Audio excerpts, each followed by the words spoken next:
This Toro push mower was literally pissing gas all over the place. Stick with me the next few minutes and I'll show you exactly what I did to fix it, how to clean the carburetor, and how to get this thing running again with no new parts. Let's get in the video. On these Toro Recyclers, the gas is almost always leaking from the bottom of the carburetor bowl because the float isn't shutting the needle valve off properly. So I've already removed the air filter housing and the air filter so I could access the carburetor, but this is how it originally is positioned on there. Then it goes the filter next, and then you would have the snap-on cover up over top of that. So just unbolt that, and then you have access to your carburetor. So there is the carburetor bowl, there is the fuel line. Let's start by removing the fuel line. So grab yourself a pair of pliers, and there is just a spring clip. We will squeeze the clip, slide it down, and then you can remove the fuel line. Position it up. It's going to be leaking gas everywhere. Make sure you don't have any kind of spark nearby. You don't want to start a fire. So I pulled the carburetor off, removed the attachments, and there is the carburetor. Got a couple of 10mm bolts on the bottom. So let's remove the bolts and then remove the bowl. So for the fun part, don't lose anything in the grass. Whoops. But you want to turn the carb upside down. You'll see the bowl. There's usually 1 to 2 bolts.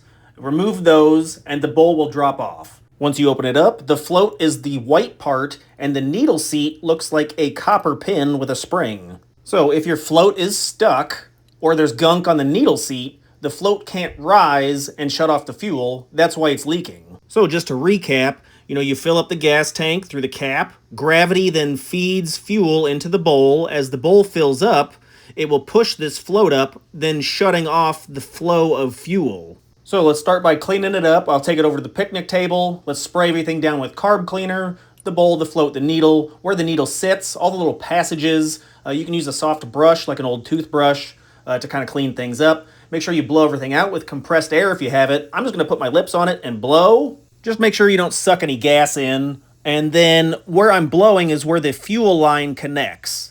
I'm also pushing the float up and down as I blow to try to dislodge any debris. This took about 5 minutes of blowing on stuff to make sure all the little tiny holes are clear. So just to recap, I'm going to blow on where the fuel line connects while I push up on the float. I'm feeling for resistance, like airflow resistance. It should, as the float rises, it should get harder and harder to blow. That's how you know it's working properly. So let's go ahead and reassemble everything.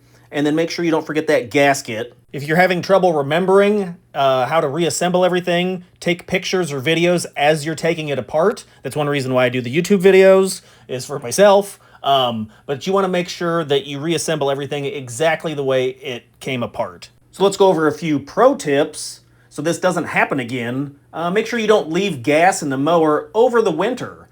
Use stabilizer or drain it. If the needle tip is worn or the float is heavy with gas inside, replace those cheap parts.